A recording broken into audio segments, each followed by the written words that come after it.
How's everybody doing? This is JD Temple, and I have a very special guest with me this evening. I've got Mr. Joe March, otherwise known as the Grand Infinity. How are you doing, man?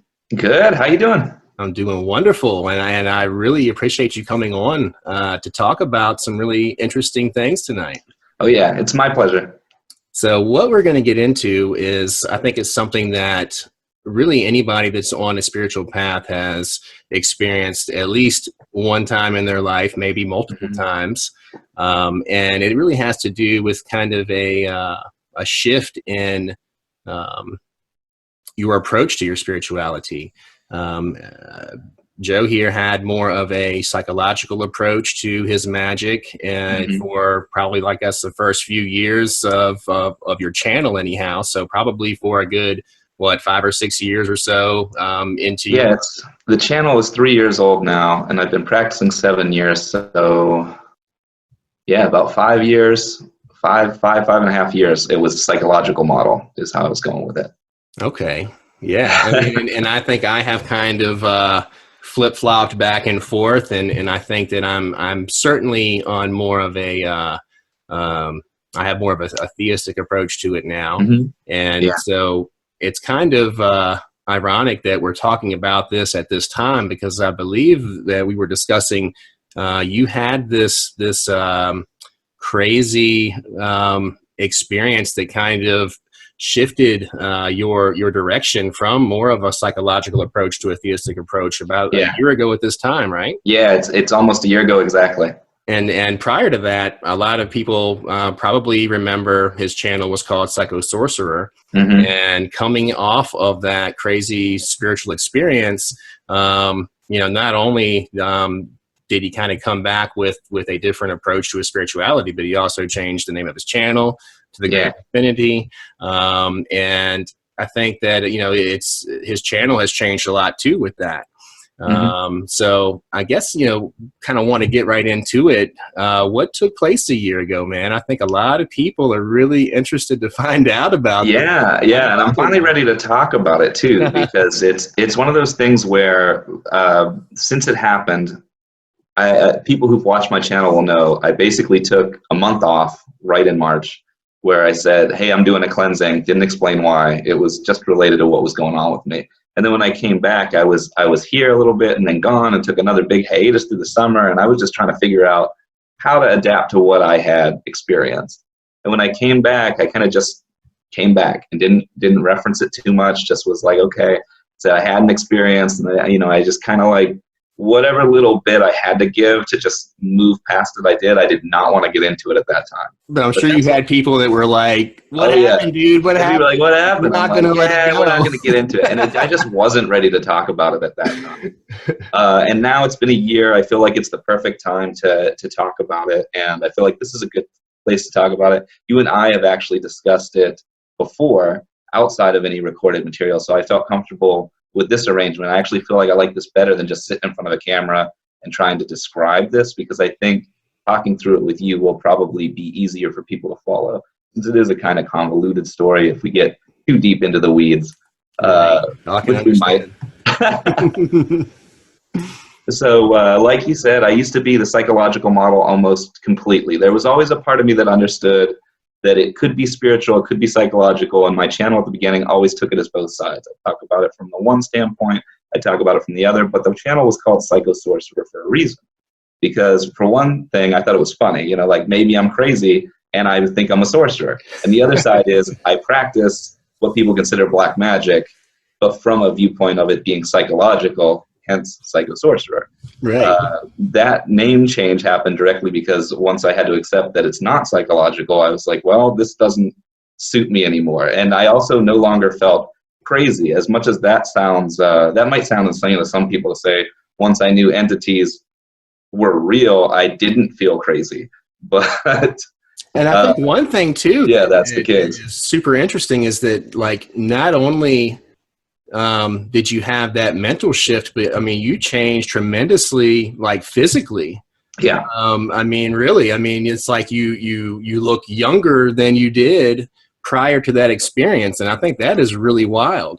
Yeah, and I've left all the videos up there on my channel for the purpose of I want people to be able to go back and see the whole journey happen. And also there's a lot of information in there where whether I believed it was psychological or not, that was how to practice magic in those ways. And they were good kind of tutorial videos or more of what I would consider primers to some concepts where I feel like, you know, they don't stand alone. I think you need to do your own research to really get into this practice. But they can give you a little extra push where it's like, oh, you're having trouble with this one concept? Think of it this way. And so I've left them up because I look at if I rewatch them, I'm like, they're still right. I just wasn't in the right direction with them exactly. So I always enjoyed your channel, and I still do, and I highly encourage anyone that has not checked your channel out to do so, because I mean it's really just it's filled with nuggets of just really gold. I mean, really, I mean, every single video that you put out, I've been like, yeah, dude, this is awesome. And it's so cool because I know that I have found, that it's like, it was always like perfect timing too. Like when your material would come out, like, damn, like I was like really kind of like struggling with this, or I was thinking about this certain topic or what have you. And it's like, damn, then he does a fucking video on it. Like, holy shit, like right on time. Like, fuck yeah, dude. Yeah, I always refer to that as synchronicity on my channel. And now I'm big onto that, man. It's ever since this happened to me, I've noticed it more and more. And it no longer feels like, oh, it's a coincidence or it's something where I noticed kind of the zeitgeist or whatever you want to call it. It seems more like, nope, whatever it is that I'm working with is like, this is what you're doing right now. And I'm like, I don't see how this is related to me. And then a video comes out and other people are like, this is what I need to hear. I'm like, so am I now like the vessel sometimes? I don't know. It's a weird place to be in when you didn't start there. Right. So I'm getting used to it still. It's been a year, but I'm still getting used to this whole viewpoint of it. I think, I guess we should just dive into what happened. I changed the channel name to The Grand Infinity, as you know, because I didn't want it to be about me anymore. Psycho Sorcerer was kind of like a handle also, like a little bit edgy, maybe not. It depends what you think. But I was like, now I'm going to start going by Joe March on there, going by my name, as authentic as possible. Call it The Grand Infinity because that's the name I've given to what some people call the all or the source or that sort of thing. It's my own kind of pet name for that. And it's because now, as a result of some of the other stuff that's happened, not what we're talking about tonight, but just other things since, I've seen that synchronicity that we're talking about. And I'm starting to go, okay, there's an interconnectedness here.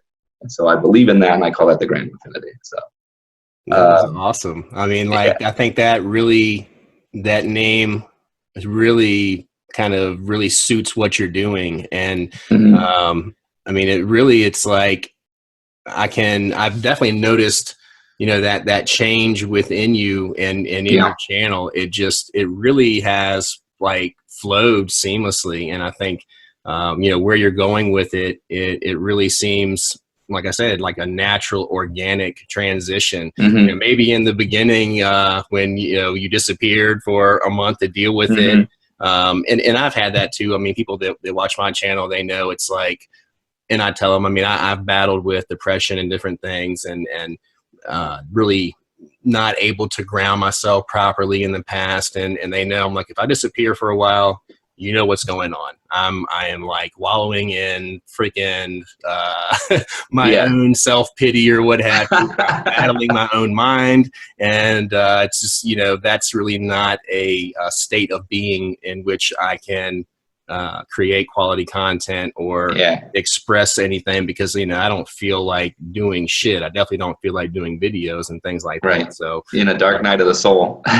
many of them. Yeah. And I feel like I've kind of gotten out of that now, thank goodness. And I haven't really had one of those incidents in a while. And, since I've been working with Become a Living God, I haven't really been able to pay as much attention to my channel as I'd like to. So just so everybody knows, I've been doing great, and I haven't been dealing with depression and things like that. I've just been busy. So that's good. It's been exciting. Yeah, it's been great. And so I didn't mean to interrupt you. Oh, no problem. No problem. I think a lot of that happens cyclically too. Like you'll have a dark night of the soul, then you'll have big epiphanies, and then you'll go into this new path for a while, and then you'll have a dark night of the soul, and then you'll have new epiphanies, and it just happens and happens and happens. But it seems like that first time it happens, is the longest, most drawn out dark night of the soul. At least that was my experience. Mm-hmm. And then after that, they're like micro dark nights of the soul, where they come and they hit you once in a while. But it's almost always for me followed by something big. That it's like you had this thing you were just about to find, you're just about to understand, and your brain gives one last shove of like, I'm not ready to accept this. And that's what causes it. Mm-hmm. And then you break through that, and it's like, oh, there it is. There's the idea. There's the truth. And it's so awesome once you've been through it like that, then once you do kind of plunge back into it, you really know, have an understanding of what it is that you're going to be going through. And so that you can have that proper perspective to know that, okay, this might really suck, but it's going to be worth it. It's going to happen for a reason. It's got a silver lining there. So you just have to kind of keep that in the back of your mind. Exactly. That it's really just, it's for your greater good. So just, keep on keeping on and push through it and come out on the other end more powerful than you ever could have imagined. Right. So for those who haven't seen my channel, I need to specify this too to even get into the story now that I think about it. I worked with entities and evocation and invocation while I was still under the psychological model of thinking.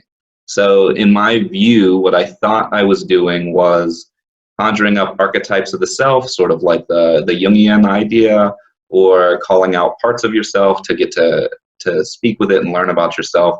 But I was also doing things like Goetia. I was also doing things where I was reaching out to different deities and things like that, and just kind of having fun with it in the interest of how that experience happened, and not really trying to explain why it happened the way it happened. There were a lot of really strange things that happened from that, but they were never enough to push me out of the psychological.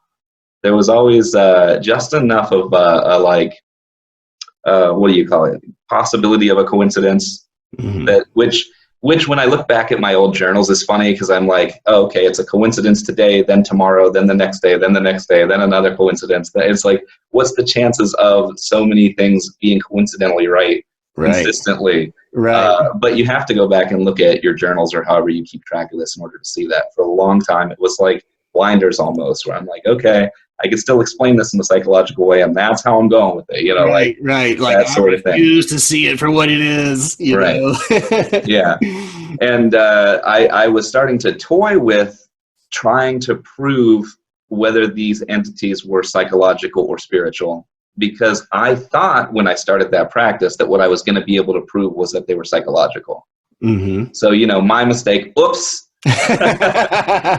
That's but not how it turned out. What a great learning lesson to be able to kind of share with the world, though. Like that is monumental. I think that is really going to help so many people to kind of take a look at it from that angle, or if they're going through some crazy things that they can't make sense of, there it is. Because I'm sure you talk to so many people that are like, gosh, I had been dealing with this for like years and years, and I could never make heads or tails of it. But then after talking to you, it totally fucking makes sense now. Yeah. Like, fuck, I wish I could have talked to you like 3 years ago. Yeah, exactly. And I always say that I'm part of their synchronicity. It's like, well, you were going to find this out one way or another. I'm just luckily the vessel through which you're getting that information. Right. And it's usually like the time that they needed it, because it's like apparently they needed to have that struggle for 1, 2, 3 years, whatever it was. And so did I.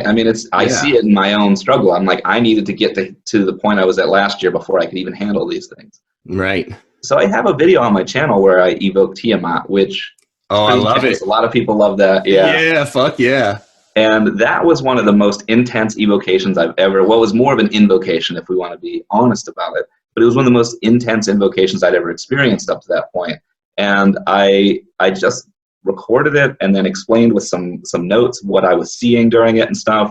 And I didn't pay too much attention to it as far as, it didn't pull me into that yet, that everything spirits are real side of it. I love it. Even though it's like, if you watch it, you're like, this is intense. I might be crazy, Yeah, right. Yeah, I might be crazy. That's the warning right at the beginning. I think I called it crazy shit alert. I was like, crazy shit alert. I might be crazy, to the grain of salt. But so I've already had experiences like that up before this point. And for some reason, my hard-headed self is just like, It's not enough proof, keep going. It's not enough proof, keep going. In March of last year, I started having what other people would call poltergeist experience. You know, and that changed some things. So now now it's not just invocation where I'm like, well, that was really intense, but how do I know it wasn't me? You know, how do I know it's not some kind of fantasy or whatever? This is different because I was leaving a room and coming back and things were in a different order. Like stuff that was up on one shelf is now on another shelf. I had some of my son's toys, because I have a 3.5-year-old. He was 2.5 then. Some of his toys were like definitely off when I left the room, turned on when I entered the room, and I'm the only one at home. You know, like this type of weird shit started happening, and I'm like, that's not cool. Now, were you the only one that was really cognizant of these things, or was the rest of your family just kind of like, we don't notice anything? I mean, they didn't really seem to take note of that aspect of it. Okay. So there is a little bit of something to that. And one of the reasons I've been hesitant to talk about this on my own channel is because there was a part of me for a long time that felt like my own irresponsibility brought this into my life. You know, like being so fast and loose with the rules, just assuming things were going to only affect me. And meanwhile, I'm practicing magic in a house with my son in the house, you know, stuff like that. He doesn't see me do it, but, you know, he's up asleep and I'm doing a ritual, you know, that type of thing. It's like in my own case. Absolutely. Yeah, exactly. And so there was a part of me after having to blame myself for things that happened and that wondered if I was being too dangerous. And I had to analyze that. And so let's get into why that is now, too. Well, first, let me say that I did reach out to somebody I trust who's also involved in the occult when I started seeing these things. And I didn't tell them what I was seeing. I just said, hey, I want to do, they do tarot. And I said, I want to do a reading. I want to see if something's going on with me. And this person, I don't know how to explain it other than just they're extremely, I guess what you would call psychic, but like they have always just hit everything just right. Right. And so they pulled a few cards and they said, they just stopped the reading and they said, something's in your house. Like you need to banish. So I was like, okay, because that kind of fits. I'm like, oh shit, that fits, right? So I get into doing my banishing rituals. You know, I know all the Golden Dawn ones. I'm doing smudging. I'm doing cleansing baths. I'm doing cleansing showers. I'm doing uncrossing rituals. Like, and you're doing all of this kind of undercover, right? Undercover, yeah. Like I'm just doing this stuff. There's a few times my wife is aware at one point, but it's a little further in where I'm like, I gotta throw wards up. I'm gonna be walking around the house. I'm gonna be throwing water around the house. Just don't worry about what I'm doing. You know, so she's like, now you are fucking crazy. Right? Yeah, exactly. like all this time you've been telling me, don't worry, it's all psychological. Now you're walking around the house like spraying water around my house and chanting. Like, what's going on? But before it quite got to that point, so I started doing these banishings and stuff. Now the amount of activity amps up. So it's like whatever happened, I just pissed it off is what it felt like. And now I have this thing happening where, and I'm not doing this where my son can see it, but this thing started happening where my son starts having night terrors. He's like waking up in the middle of the night screaming. You can't console him for anything. Can't wake him up. Wake him up. Yeah, exactly. And so now I'm freaked out. Like before it was like, okay, there's some supernatural activity. Okay, something's in my house. Maybe, I don't know if I believe that or not, but you know, maybe it's because I was still on the like, well, maybe I'm wrong about this. Maybe I've moved this here and not there. You know, I'm still grappling with that psychological model that I just for some reason want to hold on to. Yeah. And then he starts having the night terrors and I'm like, fuck this. You know, like for lack of a better way to say it, it's like, now I gotta stop this. And I asked him a few times because he started getting scared to be anywhere by himself. He was scared of certain rooms. He was scared of my office, which is where I do all my rituals.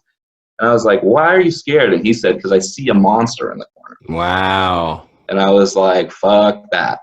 Did he ever describe this to you at all? Or was just like he was like a big dark monster. That's all he said. Like, wow. Like it sounded like a shadow something to him, the way he was describing it. I was like, that's Sorry, I'm hearing things in here right now. Yeah, right.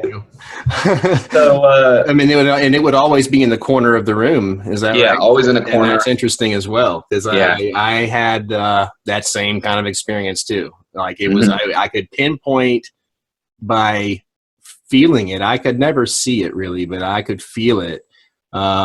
Did you ever get any anxiety or anything from this? Oh yeah. So another aspect to this, which I know I'm jumping around in the story, but it'll all come together at some point. Oh, and that's my fault too. I No, don't it's okay. cut you off. But It another reminds me of aspect my of this, experiences, and I'm like, oh shit. yeah. Another aspect of this that I forgot to mention is before I realized this was happening, I got extremely lethargic. Yep. There was this period of time for from January to March where I started not meditating as much. I started just losing interest in magic for some reason, and it didn't make any sense because I'm all about it all the time. I was big into it. I was trying to, and especially I had something I was trying to prove. That really gets me going. I'm like, all right, we're doing experiments, you know. And did you not even realize that you were that disinterested? No, I didn't even realize it. I was just like, no, for some reason I'm just not doing it today, or I feel lazy today, and I was sleeping more, and I was getting bigger bags under my eyes than I have now, and I was like, man, I'm tired all the time, and what's going on? And so now I look back at it, I'm like, dude, I was getting energy drink, like obviously, but I didn't believe in that back then, so it's not what I jumped to. Now I'm like, oh yeah, there was an entity, I was getting energy drink, cool, whatever. Like, I'm on that fence now, like got it. But so that was happening too, which was also kind of proof positive, because once, jumping way ahead, once I got rid of it, all of that came back. I had full energy. I felt better. Everything, all the health came back. So it's like, okay. But it's all these things that as they're happening and as I'm realizing it, I'm like, I can't go psychological on this. Like, I had to accept that it was definitely an entity that I can't explain, that exists here, and the repercussion of that, which happened later, was having to go back and reanalyze everything I had interacted with prior and try to figure out, like, okay, well, what does this mean for the entirety of my practice, which is why it disappeared for a long time. So it's just like the process, like switching from psychological to spiritual. Right. So I reached out to that same person, and they said what I needed to do. They said, well, how do you evoke and invoke? And I was explaining the method I use, and they were like, well, do that. And then, but instead of evoking or invoking, just go into that trance state. I call it a trance state on my channel. I think EA calls it the theta gamma sync. So go into that state while doing like a meditation to try to just open up and find this thing, and then destroy it, was basically what she said. And I was like, destroy it? She's like, yeah, just use whatever power is at your disposal to destroy it. And the thing is, prior to this, being in the psychological model, I had done what I now know is called journeying, but I didn't know that then, where I would call it, what I call it now is that you go to kind of like a dreamscape world or something like that, where an in-between, I think EA calls it the crossroads when he talks about it. But there's basically a place where when you get into a deep enough trance state, or theta gamma sync as he calls it, you can see a shift around you where everything looks different. And that's where you can also get those images of what the entity you're talking to looks like and stuff like that. Right. Which I had always, again, before I thought, well, that's coming from my subconscious. It's just boiling up. And now I'm like, well, maybe not. Right. So she's like, do that to find it. Like you already know how to speak to entities. Just do that to find it. But don't be friends with it. Destroy that fucker. I'm like, okay. So I try this, and I see it, and it's scary, and it looks like a big cloaked guy, like guy in a cloak it's an old man with this long stringy white hair. Yes, I've seen the same dude. Oh, those pictures, by the way. Yeah. And he is he's got some kind of like darkness behind him. I don't know how to explain it other than that, because when I tried to sketch him, I couldn't help but draw him with these big black wings. But he didn't have wings. He just had he was just a dude, but whatever that was behind him gave that impression of like black wings of darkness. Did you ever see another like larger creature that's really big, kind of above his head?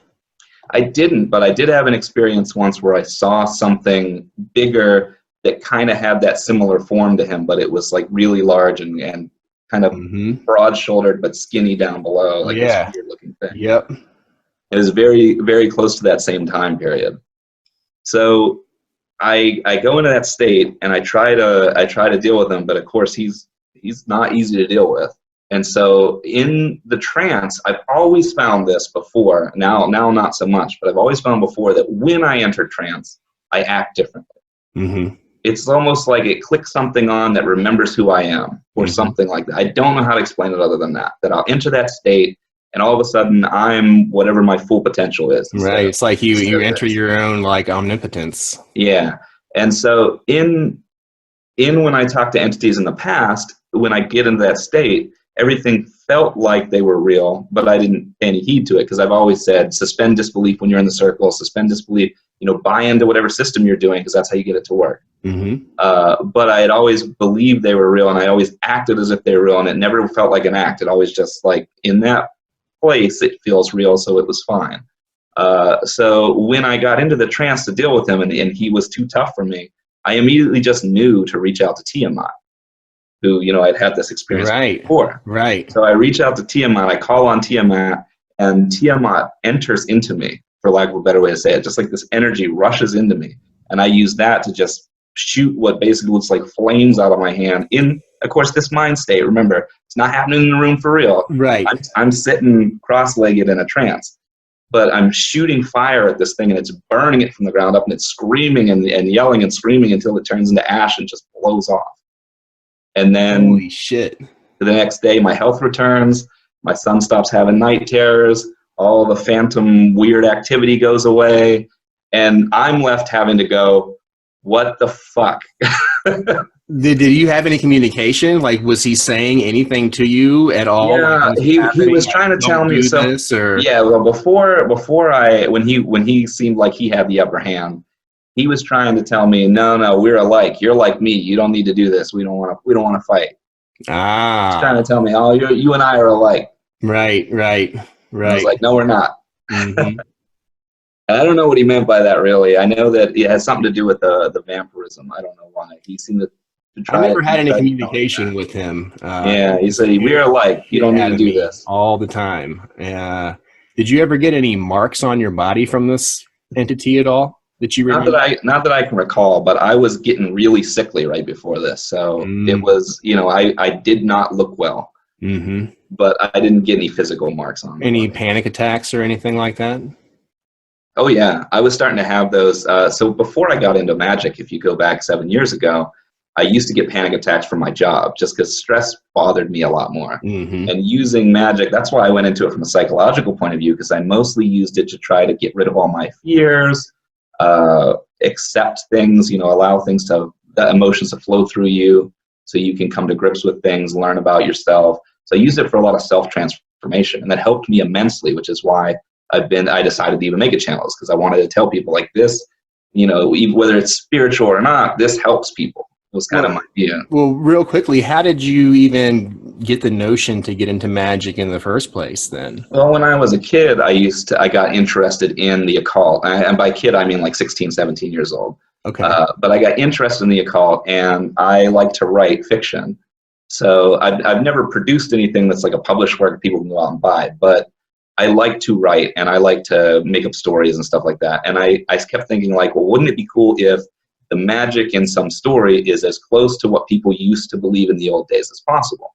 So I got into studying the occult, understanding it, but it was from a viewpoint of like, this is what people once thought, as opposed to this is real. Right. And then there was a point 7 years ago where I said, why haven't I ever just tried it?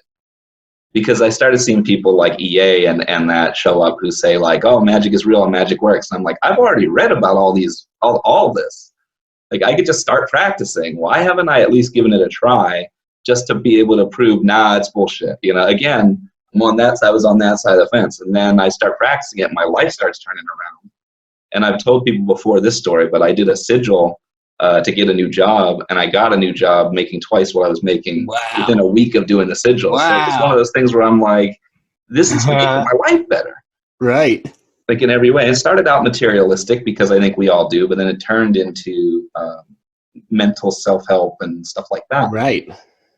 And, at first I was trying to like banish away fear, which doesn't work. And then I started realizing that, no, you have to come to grips with fear. So I'm starting to put myself in situations, and I'm starting to use sigils to allow me to overcome these like fear. And I did a lot of sigil work at the beginning. I was big on chaos magic at the start, because it's easy. on it. I mean, in my opinion, it's the easiest of the Magicks. Yeah, yeah, and it's like like a creative outlet as well. Yeah, so if you like to write and exactly, kind of artwork, it's like wow, this is really fun. I'm gonna kind of like create this. It can kind of be like all my own, and then when it actually produces results, it's like holy shit, like this is freaking unreal. Yeah. And then the other side of it is meditation. So I started doing daily meditation, and that changes everybody's life. That's one of the things where I say, if you're not going to get into the occult, but you want a better life, just start meditating every day. Now, how did this affect your relationship with your wife? Like when you started getting into this, was she like, what the fuck are you doing? Like, she always knew I studied it. And I was one of those kind of chatterbox people at first, where I'd be like, oh man, did you know that the Romans used to believe this and Saturnalia worked this way and blah, blah, blah, blah, blah. And she's like, I don't care. She's like, let's watch Housewives of New York. Yeah, right. Like, go get me some freaking wine and some popcorn. Like, right. What are you talking about? Which I actually think is good. I think it's good that as someone who's kind of in that I'm not an introvert, I'm an extrovert, but I'm very introspective. So I think in the Myers-Briggs test that they have you do, the second letter is like whether you're introspective or whether you look out to the world for things. And I'm introspective there, even though I'm an extrovert on the first letter. So I'm an outgoing introspective person, which is kind of weird. But I think if I was with another introspective person, there would be this risk of us just like spiraling into some strange occult stuff. Right. Whereas she kind of grounds me with her very realist, rational. She's that balance that you need. Yeah. Yeah. Yeah. I thought about that too. That maybe that wouldn't necessarily be the best kind of relationship for me, even though I'm sure that you've daydreamed about it, and I know I have too. Like, man, that would be so fucking cool. Like, the possibilities would be endless, and every day would just be so fucking fun because we'd be into the same shit and da da da da da. But you keep following that logic, though. Keep following that like years later and see where it takes you in your mind. Right, you'll see. Right. Oh yeah. You probably would like create a monster. Yeah. So she's agnostic. So I don't have any religious issues. She doesn't have a religious issue with it. I have always kind of leaned toward the idea of, I guess, what you would call the all, what I now call the grand infinity, not in the way that I did, not in the direct communication way that I do now, but I always believed that we're part of the world around us. I believed in a more kind of scientific way before that was like, we can't exist without the universe. We're a part of the universe, ergo, you could look at the universe as God. That was kind of how it was originally. But it's not a far stretch from that to what I believe now.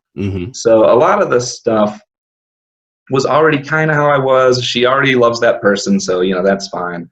And then as I'm getting into this, since I'm going from the psychological model, I keep saying, no, this is going to do this, this, and this. And then she starts seeing that I go from being a person who jumps in and out of depression to someone who's steadily good to go.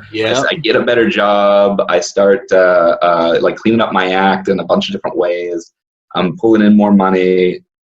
We get a bigger house, those type of things. And she's kind of like, whatever you're doing is working, so that's fine. And so, did you find that you were like more involved in your family and things like that? It's like kind of like just like your overall mindfulness of everything. Yeah. I'm just more engaged in life in general. And life became, even though I was on the psychological path of it, life became more, I don't know how to say it other than that. Now I would say more spiritual, but it's something else, like just more alive. It's like when your eyes are open, you realize how shut off to life that you really had become. And I think like so many people they're just so absorbed in the television, and they're so really just like that routine of 9 to 5, come home, dinner, and watch TV. And I did that for a while. Because I am 37, about to turn 38. So, oh, really? Me too. So starting 7 years ago, I was 30.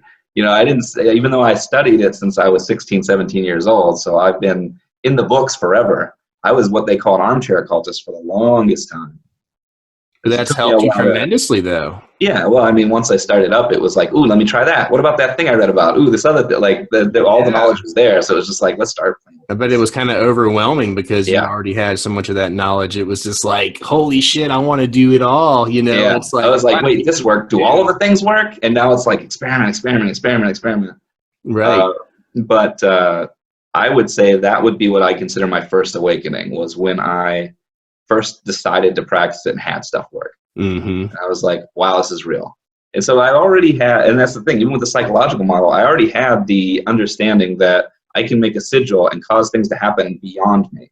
Mm-hmm. So, you know, I already know magic is real, but I was working off an idea of like, well, maybe we don't really understand consciousness very well. So maybe we're linked mentally in some way that we don't really understand. And so I'm kind of putting a beacon out, like, I want this job, and someone else is getting that beacon. And it's all, so I'm still like, it's psychological, but there's a metaphysical aspect. That's where I was at that time. Right. And then it was like 2 years into my practice, I think. But one of the big things I was trying to do is I wanted to have an enlightenment experience, is what I call it. And I was like, I'm gonna just like meditate every day, and that's what I'm meditating on. I'm gonna move for like this 5 fucking hours. Right. It's like, and that's when I was big in meditation. Now I meditate, it's like 15 minutes to 30 minutes, or maybe if I have time, it'll be an hour. But like now it's just when I fit it in. Of course, now I have a 3.5-year-old, so that's part of it. But I find that's good enough, because when I meditate, I get deep into that state really quick because I have experience. Right. But back then it was like, let's meditate for a long time. Let's try to do this. And I finally had an experience that I always call my enlightenment experience. It was like for the duration of that meditation, I felt like I didn't exist anymore.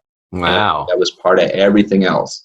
And it was kind of just like everybody had always said it, except in a way that I can't describe. It's like, it's different than what I expected, but if you haven't experienced it, yeah.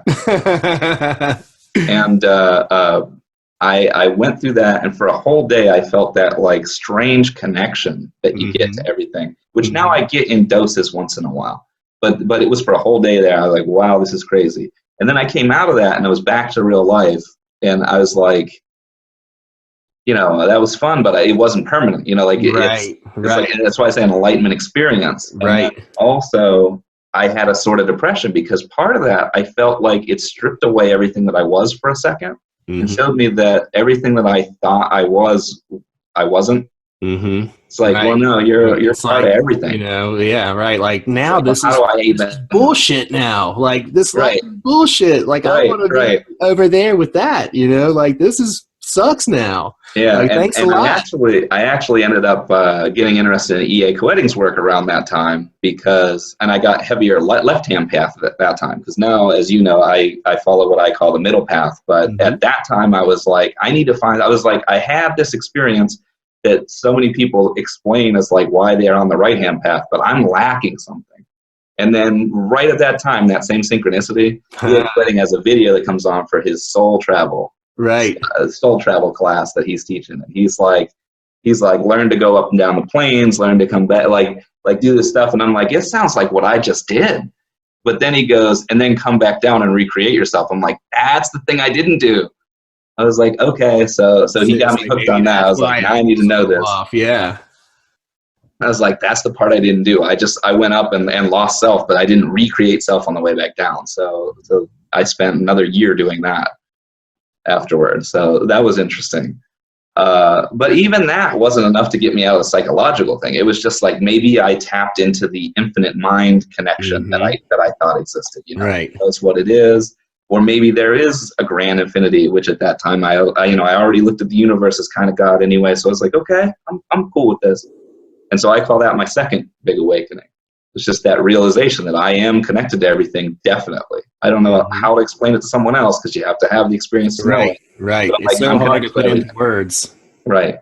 And then the third awakening is what we just talked about, that all that poltergeist activity mixed with, you know, going into the trance state, being able to call in the power I had worked with before to destroy something in the trance state, in this other world that I call it, you know, the dream world, dreamscape.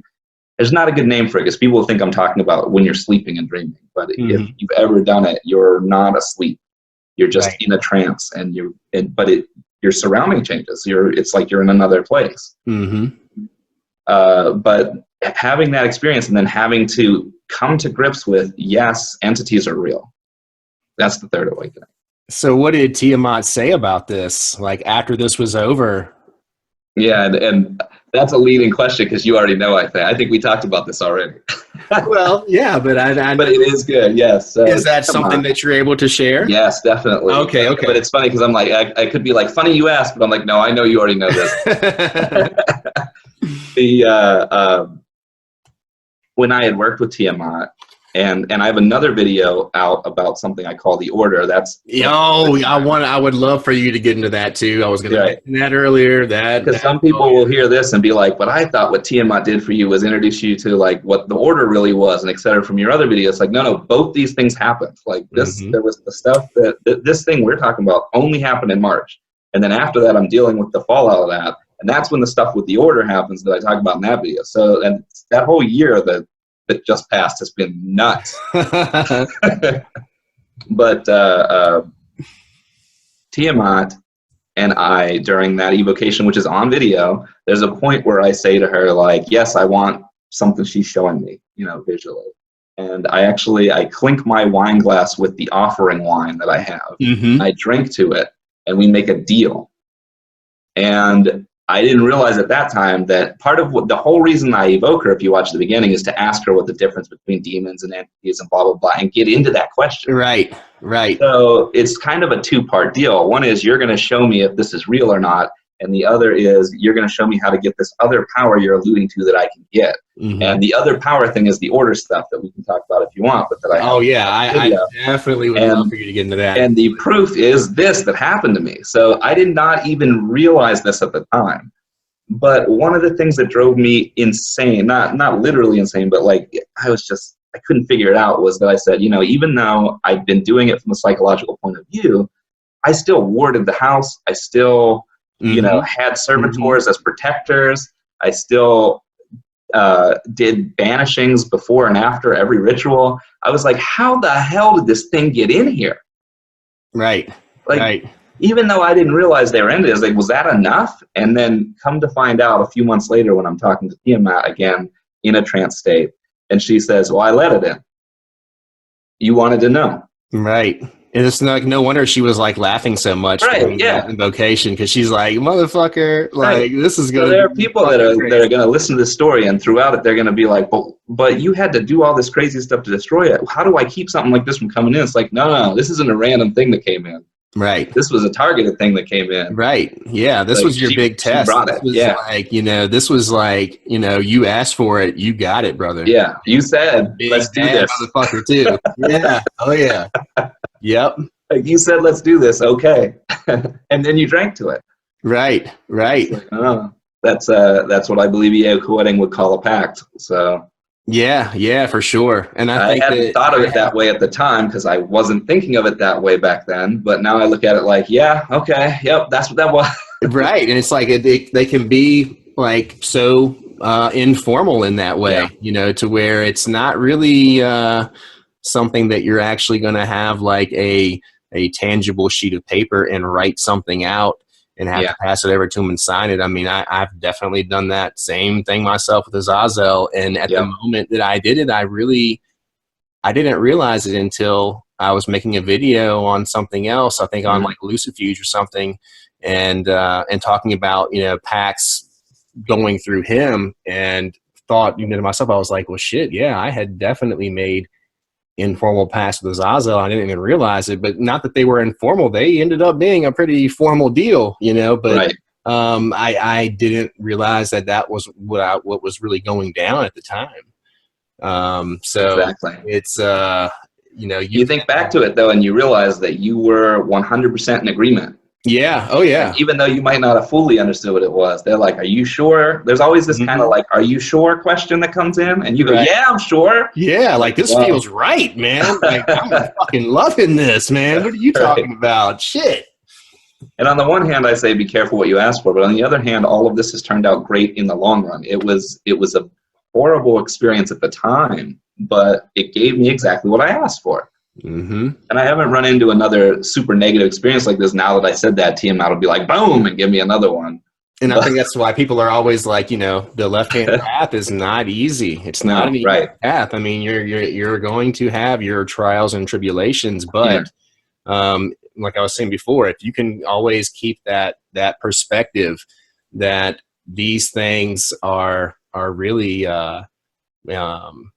necessary for your progression, for your growth. I mean, things aren't just really going to be handed to you and you're not going to grow from that. Getting outside of your comfort zone, becoming that better version of yourself once you get through it is vital. And it's, and you and I both are probably going to go through some more of these difficulties. But, since we've been through these things already, we know that we can do it, and that we're going to be okay, and that we're going to have those spirits by our side the whole time. And they're going to introduce some of these hardships, but they're ultimately going to be for our highest and best good, our greater good. Right. So, I always try to keep that in the back of my mind. Really, when anything negative comes into my life, it's like I almost have to have gratitude for it, and I have to thank it and honor it, because it's like, I know why you're here, and I know that it's really going to be awesome on the other side. I just have to kind of get through this. Yeah, it's a challenge. It is. It really is, and it's like without we ask for them. Yeah. That's the thing. You look back and you'll be like, oh, if you keep good notes, you look back and you're like, oh, that's when I asked for this to happen. Mm-hmm. Right. Mm-hmm. Like, thanks past me for screwing future me, But then in the same time, it always turns out great, and it's worth it in the end. It's just that people will say you can't get anything for free. Well, in this case, you're not paying for it in the way that other people would pay for things. You're paying for it with your time and your experience. Mm-hmm. And that's the only way to get from point A to point B. So it has to be that way. Right. Yeah, absolutely. And I mean, I talk to so many people that are going through these things that they seem so terrible. And, I really try to open their eyes to the fact that I'm like, this is super exciting. Like, you are on the fucking verge. Like, you are almost at the finish line. So really some good things are going to happen if you keep pressing forward. If you just give up and lay over in the ditch and die, then you're really never going to find out what you're truly made of and what gifts are going to be bestowed upon you for, picking yourself up and pushing forward and getting through this. And 9 times out of 10, I mean, I don't think I've really had anybody totally give up yet and just say, let this devour me. It's like once they realize that, then it's like, oh yeah, and they're like, fuck yeah, like I'm gonna fucking do it now. And it's like, unfortunately, I didn't really have anyone except for the spirits to kind of instill that within me. I didn't really have someone to talk to be like, oh, okay, yeah, I understand it now. Yeah, and exactly. I guess maybe certain people, that is like you were talking to before, it's like, if their spirit communication maybe is not at the proper level, then they're going to do it through other people. Yeah, that's true. Synchronicity is going to take place, and they're going to introduce you to someone like yourself that can be like, hey, let me speak for the spirit right now. Yeah. Tell you straight to your face, this is what's going on. And I won't know I'm doing it either. Right. That's the thing. And that's what scares some people. Right. And it just flows when you're doing it. Talking through me. I don't know it. I think I'm just telling you something. And you're looking at me like, how the hell do you know I need to hear this? Like that sort of thing. Right. But it'll happen to me from random strangers. Yep. Of someone walking, someone bumps into you on walking somewhere, and then just instead of saying excuse me or whatever, they say some random thing to you that just gets in your head, and you're like, why the hell would they say that? And it's just it's the thing. Or I have people especially reaching out to me, just like how you and I talk to each other, on Facebook or here. And, I'll be talking about one thing for a video, recorded. It's still in editing. I haven't posted it yet. And I'm like, I feel like I'm missing something to this concept. And somebody will be like, hey, can we Skype tonight? I'm like, sure.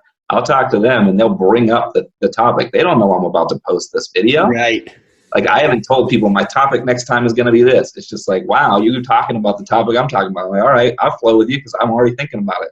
and they'll just be like, what do you think? And I'll kind of just rehash what I said in the video. And then they'll be like, but what about this other thing? And it's the missing piece. Right. There it is. Then I go edit the video again and add a little bit in there.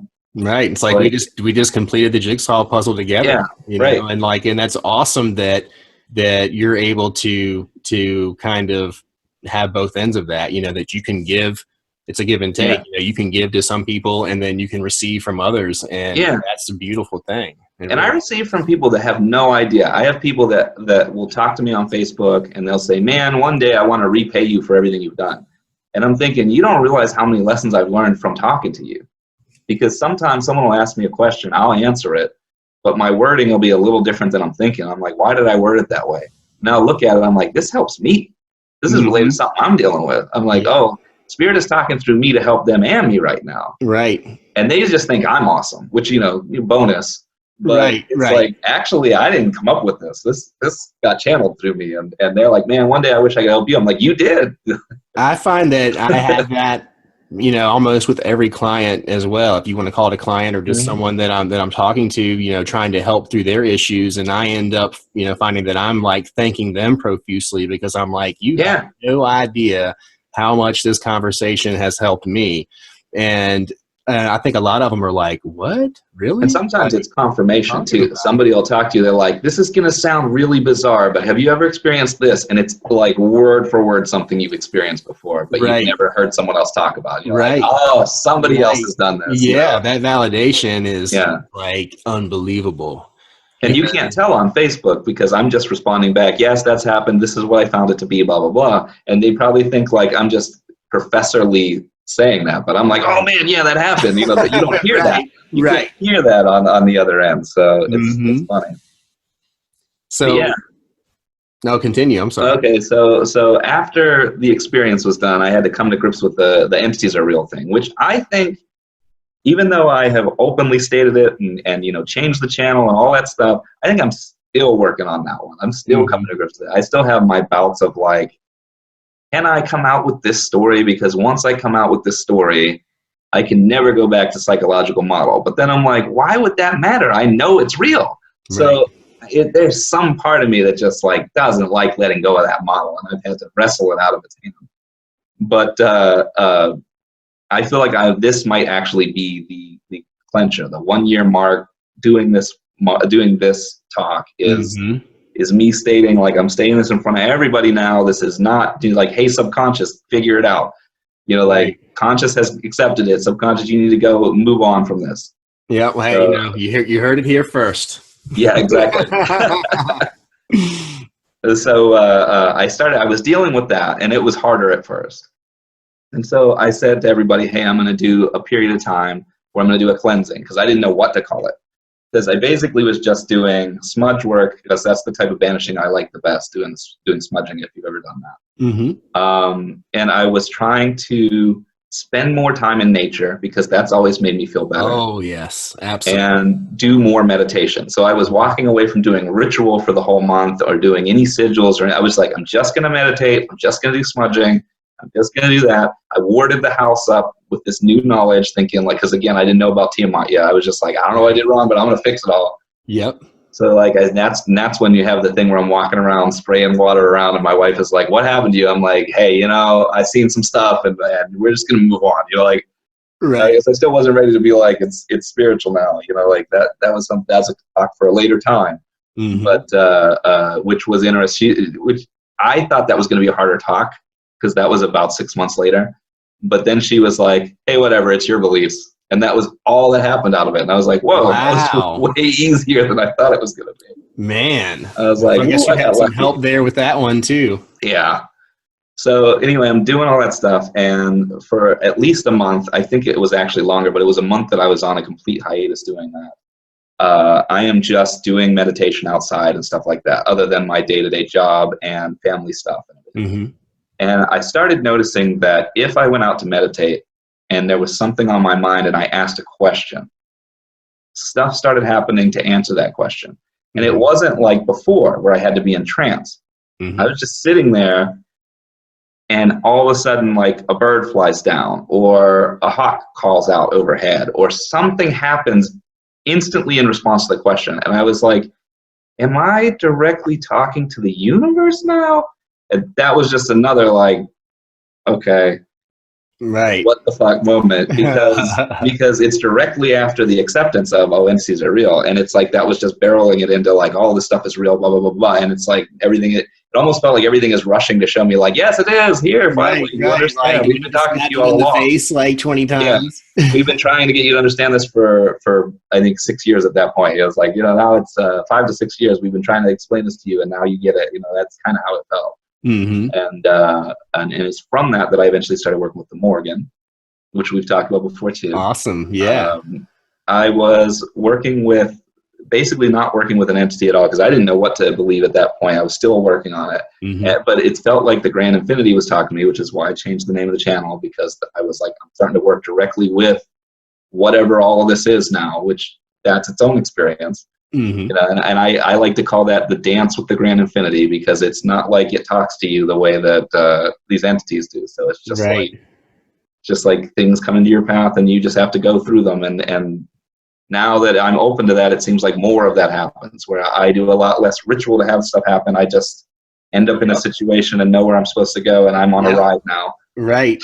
I know exactly what you mean. It's like that's like the point where you seriously do become your magic, and you're living and breathing it. Yeah, it's part of every aspect of my life. It just really becomes like so inherent within you that it's like you can just like breathe it into existence. Yeah, exactly. It's like those moments of where you do truly feel like a living God in many ways.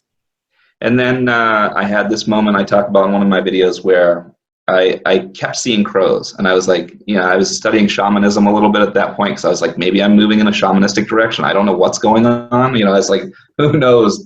I'm working with the Grand Infinity now. Maybe I'm supposed to be more, with the earth and whatever else. And so I'm studying that stuff.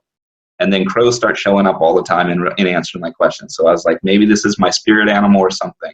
And at some point, someone offhand mentioned the Morgan, who I had a short working with a long time before, back when I thought it was psychological. Mm-hmm. And so I walked outside, because I was like, well, I'll find out. So I walked outside, and I'm starting to really believe this now at this point. So I'm finally confident in it. And I go, all right, if I'm supposed to work with the Morgan, give me a sign. And there had been no crows in the sky up to that point. And one crow comes across this way, and another one comes across that way, which is the exact sigil, the crossed spheres is the sigil I had used to evoke her before. So I was like, shit. All right, cool. I'm supposed to work with the Morgan. Great. And so then I did an evocation, and when I did that evocation, it was different than other evocations too, because I basically set everything up, went to start it, and as soon as I entered trance, she was there. Wow. And I was like, what? And she was like, I was already here. It's like, I'm here, I'm just waiting for you. Uh-huh. So it was like, okay, this is happening. Now I'm talking to her, and now I realize I'm talking to a real entity, and that's its own experience because of that, because this is, even though I've dealt with entities before, this is the first time I'm aware I'm dealing with an actual entity that's not. Mm-hmm. And so I'm going through that during that. And I ask her, holy shit. Yeah, and I ask her what it is I'm supposed to work on, and she says, reintegration. I'm like, okay, I don't know what that is. So I'm trying to find that out, and I find out about soul retrieval and stuff like that. And when you have trauma and it splits off parts of you and all this stuff, like, okay, so I'm supposed to work on this for some reason. And then which is very shamanistic. So it was kind of like how you were moving into that. It's like, it all kind of fits. And so then it gets into what I talk about in that other video we talk about with the order, where to understand that we have to jump back like 5 years or whatever earlier for a quick minute, because I had these entities that were showing up to me that weren't from the Goetia and weren't from anything I knew about. They just showed up, and they would kind of show up on their own, and it was a little scary at first. And it's part of why I went from just thinking everything was psychological to trying to prove whether it was or not, was because of these things. Because sometimes I would just be meditating or enter trance, and they just show up. Like, was it the Shadow was the one that showed up? Yeah, one of them called himself Shadow. Can you describe what he looked like? I think he was like this big black armored thing that had like two horns this way, another set here, and another set coming down. And he like the armored, but the armor looked like flesh, sort of like this is not like your friendly type of neighborhood entity you're talking about. But he introduces himself as Shadow. That's all he calls himself. And he's trying to teach me stuff. And he's the one who taught me how to do servitors before I even knew what servitors were, which is, in a sense, creating an entity yourself instead of calling an entity, creating an entity. Right. And sending that to task. And there's a couple ways to do it. The safe way to do it is to basically use energy and sigils, and I've talked about on my channel. The unsafe way to do it, which I didn't realize until later, is to split off a piece of yourself and make it out of that. Ah. And so for some reason, this entity knows an awful lot about servitors for no reason, and calls himself Shadow. And I had not done enough Jungian study and research at that time to see the obvious parallel to the Shadow within the self. Mm-hmm. And then he tells me he's part of an order and I'm part of that order, which again should have been a clue. It sounds a little crazy, obviously, to be like, I'm talking to this thing that I only see when I'm in this trance state, and it's telling me I'm part of some group of 9 different entities that all work together, and we're trying to teach each other how to evolve and hit the next step and all this stuff. And so I'm still in the psychological model, so I'm like, okay, maybe this is what I'm after. But this is sure showing up on its own, right? So after the whole experience that we've just talked about, now I'm reanalyzing everything, and I'm like, and I'm freaking out because I'm like, is the order real? You know, like, are these real entities? Am I part of some organization on some other plane or something that I don't know about? Like, what the hell does that even mean? And then Morgan shows up to do reintegration, like we talked about. And come to find out through, to skip ahead and not make this too long, these other entities were parts of me, but they were soul fragments. They were split off. They were that type of servitor where you split a piece of yourself off and it becomes sentient. So you had done that. I'd done that as a kid. Okay. Didn't know it. So it's not so much a magical ritual where you have to. It was all from trauma? Yeah, it's from psychological trauma when you're young. Okay. So other people will talk about like how you have blocked memories and stuff. I had that experience where as I would go through this process of reabsorbing these things, which is what you have to do, I would regain memories from when I was a kid of horrible things that happened. And it would feel like I was living them out in the present. And I just had to live them out and then spend the next few weeks coming to grips with that as part of my life. And that's the only way to integrate that back in. And each time I did this, one more member of the order is gone. So it's like, these guys are my past traumas incarnated or personified, so to speak. Right. But the weird, freaky thing about it, too, is that you'll get a little bit of this kind of poltergeisty activity when you're trying to reabsorb them. So it's like, they're not just in your mind. You've split this off and made something that can actually affect the world. So then I'm going, okay, now I know that entities are real, but I also know some entities are you, but they're still real and separate, and it's like this jumbled mess. Whatever, that's a whole other conversation. But I go through that integration, and that integration only ended back in October-ish timeframe. Oh, wow. Year, which is why the order video just came out recently, is because I needed to like figure out how to explain that to someone. I was like, this just happened, but I wasn't ready right afterward to explain it. So all of those past traumas that Morgan was with me for, she taught me, with the help of reading up on shamanism and knowing some people who are into shamanism, she taught me how to do journeying, which is now how I do it. When I go into trance, I do journeying instead. And that's a much more enriching experience. It helps you feel like you can see everything around you, but you can also travel and move and that sort of stuff. And that's where I can interact with guides and all that kind of stuff now that I had always heard about but never really believed in. So all of that is in there now, and I'm like, okay, here we go. Now I'm in a whole new swimming pool. Now it's a whole new thing. And so I guess you could call that reintegration period sort of like a fourth awakening of what's going on. That leads us to now. And maybe tonight is the final full acceptance of all of that, because like I said, I just have to let go of that psychological model, which has been hard. And it's mostly because it's a safety net. People ask you what you do, and it's easy to explain it from a psychological point of view and not sound like you believe in ghosts and spirits and whatever. But the thing is, I do believe in ghosts and spirits and stuff because I've seen them and I've had the experience. Right. I've never had the experience where I've seen a ghost like physically there, the way that some people talk about it. I've always had it in a trance state or whatever. And my son's seeing something. Maybe he's like half asleep. I don't know, because when you're starting to fall asleep, you go into the trance state too. Yeah. So I'm like, I don't know that I could prove that these things can be physically seen when not in trance state. But I'm not opposed to the idea of it, because they've obviously affected the world around me when I'm not in trance state. So I have seen ghosts maybe 2 or 3 times in my life, but I never realized that is what they were at the moment. Yeah. And the reason was because they looked solid as shit. They looked just like me and you. Nice. I mean, like, to the point to where I thought these people were living people. Yeah. But I found that I was the only one that saw them at that moment, because that's why I never realized it, because whenever I would see them, I would be with other people and I thought they saw them too. And we would, somehow it would come up later and they'd be like, what the fuck are you talking about? There wasn't anybody there. And I was like, I saw them. I mean, they were not transparent. They were not floating off the ground. They really were just like us. I mean, and the strange thing was that every time I did see them, most of the time they did just kind of have this pretty serious kind of glazed over look on their face, kind of just like a blank stare. They weren't smiling. They weren't happy. They were just there. And they were always kind of like locked on me, which is, I think that's why I would kind of feel them, and I would look over and I would just be like, that's a weird lady, but my stepfather used to manage a bowling center in South Carolina, and I went down there to stay with him for a week, him and my mom, and I wanted to make some money. I mean, I was like, I don't know, 12 or 13 years old, something like that.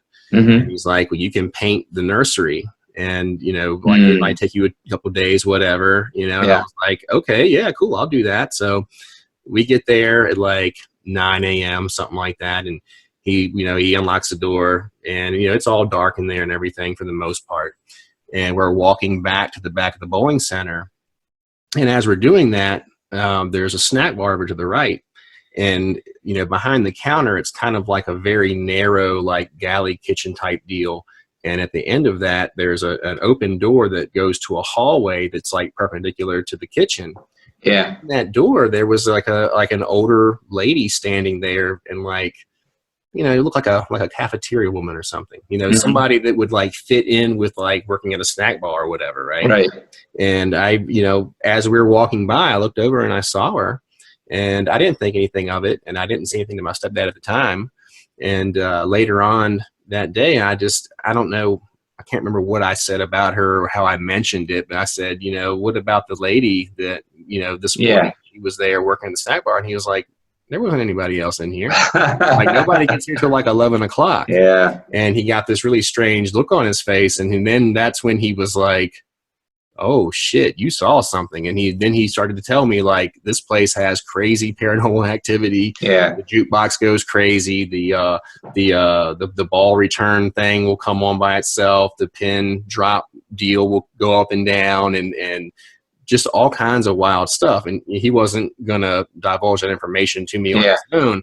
But once I told him that, I mean, he almost kind of like, looked like he saw a ghost when I told him. Yeah, and, that's interesting. When I realized I had seen her, I was like, whoa, like she looked real. And so I've had a few other experiences like that. Yeah. The closest I've had is I've had some weird experiences specifically with Tiamat, where I'll get yanked into what I guess he calls what EA calls the theta gamma sync, what I call the trance state. And it's not, I don't sit down and go into the trance. I don't focus on anything, go into it. I'm not accidentally in a trance, because I've had all those things happen before. You can be driving down the street and kind of go into trance. Right. You can be in meditation and kind of accidentally slip into the trance state instead of the normal meditative state. Like that state can come on you on accident, but this is different. I was just walking through I think it was my living room, and I had that feeling that I get whenever an entity shows up, which I never really put stock into why I felt it when I was in the psychological model, but now I'm like, that's an entity. I'm just like, cool, I know that's what that feeling is. It's like a pressure, like a heat or a cold. It's like it feels like the room kind of pulls in on you. Mm-hmm. And so I'm walking through the living room. I feel that feeling, and bam, I'm in trance. Like, I didn't stop walking. I just went into trance state. And so now my living room is like kind of fuzzy, because sometimes if I'm in a trance but I don't see other stuff, it just almost looks like a fog or a smoke, for lack of a better way to say it, or maybe like a staticky screen. Yep. And so like suddenly I'm like, boom, and I'm like, wait, why am I in trance? And usually if you get surprised, you pull yourself out of trance. There was no coming out of it. I was just in trance. And I'm like, oh, I'm stuck in trance. Like, what just happened? And then Tiamat shows up, because in trance I can see these entities like they're just right there. And she's just talking to me, giving a conversation. Like, I needed to talk to you and you weren't meditating, so here we go. How does she appear to you? I was like, this can happen. And she appears a couple different ways. So I mean, like solid or? Oh, yeah. Okay. Yeah, solid. So sometimes when I see her, she looks like a big serpent, like kind of like the old, because she's an old Babylonian, Mesopotamian conceptualized entity from back then. And she was supposed to be like the serpent that the entire earth was made out of, basically, in their mythology. And so I'll see her as kind of like, she's supposed to be a dragon, but she's more like a serpent to me, like a big sea serpent type of a creature. Is she black, like in color, or? She's like a dark blue color for me. And again, I think that different people see these entities differently, that it's almost just like a way that it communicates with your mind. But I don't put too much into like the exact look, but that's how she looks for me. And she's gigantic if you have that experience. It's like unbelievably huge. But if she's like in the house talking to me or something, she comes in like a human form, but it's like reptilian, like a reptile human mix. Like, is she attractive? Would you say she's attractive? Oh yeah, I would still say she's attractive, but you know, maybe my tastes are strange. I don't know. I think she's scary enough that most people would run for the hills, but at the same time, you know, I would find her attractive. But she doesn't scare you anymore at all. No, she used to, and even as recently as, I want to say it was a week ago, I was in trance work, and I was you know, doing a journey, and I was talking to her, and I was being a little standoffish. And she said, why are you still afraid whenever we talk?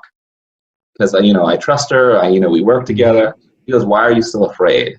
And I told her, well, I think it's good to be able to feel your fear. I don't want to push my fear away. So, you know, eventually if it goes away on its own, that's fine, but I'm not going to force it away. Right. And she was like, oh, okay, then you're brave. And she was fine with that. And it moved on. But then the last time I talked to her, which was 2 days ago, I didn't feel fear at all. So I almost wonder if that conversation eased me somehow. It was like, oh, okay, this is fine. And then that pressure was gone. So maybe she has like a unique energy to her than different than any other entity, and that, you know, like, oh yeah, that's her without a doubt. Yeah. Even though she'll look a little different here or there, I can always tell it's her. It's the same thing with the Morgan. It's even more so with the Morgan, because the Morgan's energy always feels the same, but she appears as a different being every time, which is kind of irritating. Like, she's almost always a girl with like raven or crow feathers somewhere in her hair and this type of stuff. But attractive as well. Yeah. Sometimes young, sometimes old, like anywhere in between. Sometimes fit, sometimes not, like whatever. And one time even with like a skeletal face for part of her face. Oh wow. So like Joey Morris mentioned that in the podcast that her and I did about her revealing herself to her in that way. Yeah. One time she had raven wings on her back, like she was part crow or something, and other than most of the time not. So it's just like, it's almost like it's fun for her to just show up different every time. So right. I guess it's like putting on a different outfit or something. Yeah. You know, she's like, I'm not going to wear the same thing twice, dude. Like, what the fuck? Right. But her energy always feels the same. And I always hesitate to use the word energy, because that doesn't explain it to someone who hasn't done it before. It's like, and resonance is a better word, but that doesn't explain it to someone who doesn't know what that is. Right. But there's an emotional, sort of deep archetypal understanding of what's around you whenever you feel this. That just kind of overtakes you whenever you're working with one of these really powerful entities. I don't know if it works so much with all of them, but I know these two are particularly powerful. And I've had people come on my channel before and say, you're talking about working with Tiamat, you're talking about working with Morgan, why are you working with these entities that are so far beyond where you should be right now, and they'll like try to tell me like, you can't be working with these entities, these are way too powerful, blah blah blah. And I'm like, dude, if you knew the type of help they've given me, you know, the support that I get from these entities, then you wouldn't be saying that. Right. Like, they're not too scary or too powerful for me to work with. They are exactly who I need to be working with. Yeah. I mean, and, you know, I think most of their information, I'm sure they more than likely, you know, they don't know this from a personal standpoint. It's right. like, well, they're assuming I read things. that, and that's kind of what I'm going to stick with. And that's like the gospel truth. Well, like Tiamat is considered a primordial if you read the old lore. So she's pre-gods supposedly in the mythos. So of course people are going to be like, why aren't you just working with the gods? Why are you going pre-gods? Like you're going old gods. What is this? And it's like, well, you know, I didn't exactly choose to work with Tiamat, and that's a funny story on its own. When I was working with entities, I was doing this whole tree of life sort of ritual, where I was trying to go up the different sephira of the tree of life, and I had them related to different Babylonian, Mesopotamian, Sumerian gods. And I got up to a certain point where I needed to cross over from, you know, the lower 7 sephira to the top 3. And I didn't realize I was going to have to cross through some horrible, dark thing in order to do that. But apparently that's normal. I found out since then from other people. But that's where I met Tiamat, was in between. So she wasn't even one of the ones marked out on the list. I didn't know I was going to meet Tiamat. It was the challenge I met in the middle. And then that just spawned into its own relationship on its own. And when I went to do a video, I actually, even though I was in that psychological mindset, some part of me knew I had to get permission. I don't know why. Just some part of me was like, ask permission first. Go into trance and see which one comes. Because I didn't know. I was like, writer's block. Which one am I going to try to do this live on a camera for? This is scary for me to even try to do, because, you know, I'm going to look like a crazy person on camera. And so I got into my trance state, and in my trance state, I'm fully immersed, and I'm in that. And I was like, which one of you guys wants to do this? And I could see them all just back away, and only Tiamat was like, yeah, let's do this. Oh, shit. So she chose. Yeah, she's like, oh, okay, you want to do this? I'll show you a good time. And then it's because of that the deal was made right there on camera with the glasses clinking. And then since then, we've been working together. So it's like, none of that was planned. I didn't pick Tiamat out of all the deities to work with. Tiamat chose me to work with. So you feel like the same sentiment with the Morgan? Yeah. Because again, I was seeing the crows, and I asked the Grand Infinity, am I supposed to work with the Morgan? And the answer was yes. So then the Morgan came, and she had been waiting for me. And I find the same thing with Lilith, you know, in my case. I mean, totally. I mean, like, I don't know how or why, but that's just how it is. Yeah. You know, I mean. Yeah, and out of any other entity I've ever worked with, it's been a short relationship. It's been like, oh, you want some info? Okay, here's some info, and then I'm out. Or you need this thing done? Okay, I'll help you out. You know, we're done. But these two have stuck with me, but these were the only ones that chose me instead of me choosing them. So I'm like, okay. So when people are like, why are you choosing these ones? Like, I didn't choose them. So would you kind of like consider them like your patron deities in a sense? Sort of. I'm hesitant to use that terminology, because for a short time on the channel, I started calling Tiamat my matron. Yep. I was like, yeah, all right, we're working together. This is cool. And then I kind of got smacked for that. Like she was like, you're not supposed to be below. You're supposed to be equal. Right. Like you need to be sovereign. You know, you need to be like, you can't be above though either, because she'll smack you for that. Right. But like, we're supposed to be treating each other as equals. You're not sniveling to me. You snivel to me, I'll let you snivel to me, but you're going to have a bad time of it. Right. So I had a month where things were just going wrong left and right. And I'm like, what's going on? And I'm finally asking her, and she's like, well, you're not in control. Right. Like you put a chaos deity above yourself. What do you think is going to happen? Like, take control back. Right. Oh, right. You want me to do this. Like, you want me to put myself equal to you. So I took off the pendant I was wearing related to her and everything. I was like, all right, we're done with that. I buried it in the ground. I did a little ritual for it. Oh, cool. I was like, okay, we're on the same level. Got it. And so I've been treating every entity I work with that way now. It's like, all right. Yeah, that's kind of how I've always, felt too. And it's like, there's so many people that had this approach of like, you know, to worship this deity, worship them. And it's like, no, I'm not really going to, I don't really feel like that's what they want. They don't really want you to worship them. They want you to be sovereign, and they want you to kind of look at yourself as on their same level. That you know, to take the standpoint of like, you are a god in many respects, you know. So you know, I wouldn't ever really consider myself like worshiping any of these deities. Right, exactly. I mean, I know I was really torn before, and I think I did a video on this maybe, you know, where I was really kind of conflicted. You know, I was like, I really don't know who I'm going to like choose to be like, you know, my matron deity. And it was like Lucifer or Lilith. And, you know, that's when Lucifer spoke to me. I mean, this was like very profound for me. He was like, you know, don't worry about it, man. He was like, basically, he was like, her and I are like, basically, you know, two sides of a coin. Yeah.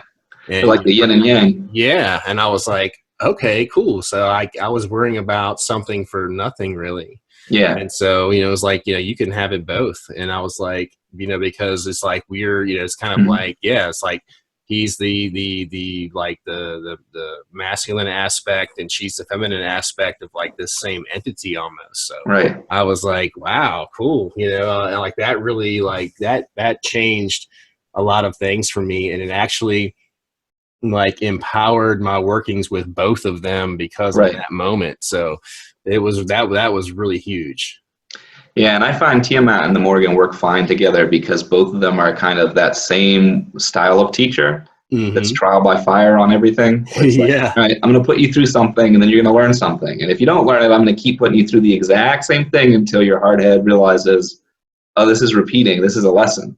It's like, I'll make sure you get it eventually, but you're going to have to get it yourself. You know, that's kind of how they teach. And that works for me. Like, I didn't know that was going to be such a profound way to learn until after doing all the soul retrieval and all of that stuff. But now that I've gone through that experience, any challenge that comes up, I'm like, okay, I'm ready. Yeah, right. Like, I don't know which one of the two of you is sending it to me, but all right, let's do it.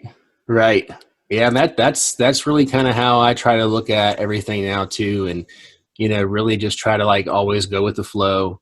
And I really, you know, I don't try to force it. I just, I go with it. And, you know, like I was alluding to before, just having the proper perspective, because I think it's like, it's so easy to dwell on the negative. And you know, I think that it's like, we're geared towards that from our society. It's just like, you know, the news and everything, it's just like negative, like focus on negative, like that's what you like, that's what you let's just like get mired in that. And you really kind of like, it's hard to even try to like flip that light switch and be like, well, you know, hey, this is really this. And it's like people that are so closed off still, when you try to introduce like a concept like that, they're just like, you know, they will say that, you know, like you know, everything, you're so extreme with everything. Like you think that everything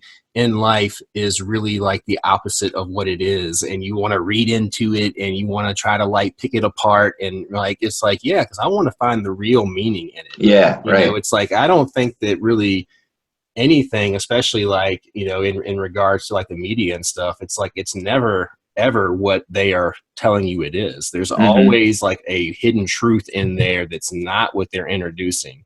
Sometimes it's really obvious, and then you can't figure out why other people don't see it. Right. You're like, well, this is obviously a distraction, and then everybody else is into it. You're like, what? You guys are? Yeah, right. You guys are buying this one? Yeah, right. Like that's not what the man said. The man said this, you know, and it's like, well, that's not what I heard. You know, like I'm hearing something totally different. You know, it's almost like they're speaking a different language to me, but they're hearing something, you know, the total opposite, and they're bought into it just like that. And, you know, and I'm not trying to make anybody like out like that they're stupid or they're morons or anything like that at all. But it's just like, they're just at a different point in this. They can only see with these two eyes. Yeah. You know, they're not using this one, they're using these. And so, you know, I try to like remember that, okay, you know, it's not It's not their fault that they are not able to perceive these things. And that's also one of the reasons I don't take down the old videos too, is because I think there's a lot of people that relate to that psychological model more easily than they can relate to the spiritual model. And they still, I get them on there, they'll be like, man, this model is great. I love this. You know, like I love these videos. And I get spiritual people too who are like, well, I know this isn't this, like, so glad that you changed our view of it later, but you know, this is some good information here. But for a lot of people there that don't practice, they find that psychological model easier to grasp and come into the practice. And then from there, they can find their way into the spiritual side of it if Right. it grabs them. Yeah. And that's kind of how I got in, which is why I don't see a problem with it. It's like I got into it for 5 to 6 years in the psychological model before this happened to me. And now I feel better than ever, but I would never say, oh, I should have known all along. Like I needed to go slow pace. I wasn't right. back then. And if I had the first time I tried Magick, it had come out like this, I'd have been like, I'd probably run for the hills. Right. Like this is really too intense for me. And Right. I don't know if I really want to go there. Like this is really, making me like question reality as a exactly way that I can't handle. Right. So I think it's safe to say you wouldn't change anything, right? No, I wouldn't. I'd leave it all exactly the same.